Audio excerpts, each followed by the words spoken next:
outro acidente acaba de suceder na cruzada de Palm Beach. Já sabem ainda trempang, net algo passado de 8 horas, o acidente aqui a suceder, net algo primeiro no bor. Mira auto Hyundai color gel A2909 quebrado adiante e acidente da tá hora que ela dá dentro Toyota Corolla aqui com a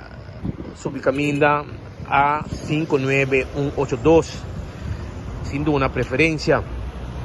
pessoa também sabe que ela subcaminda verdade e não mira o veículo gel também bem velocidade de alto por consequência que ela bem dal danger. Essa aqui está imagem e cruzada já que ainda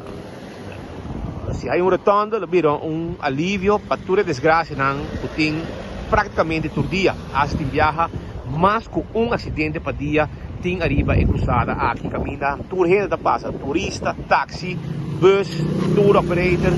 tour gente da passa arriba e caminha aqui todo dia e lo tá bom para ter vista para aliviar acidente de viaje herido outro viaje sem herido pero está momento para acto assim. Se aqui está outro acidente se sabe ainda.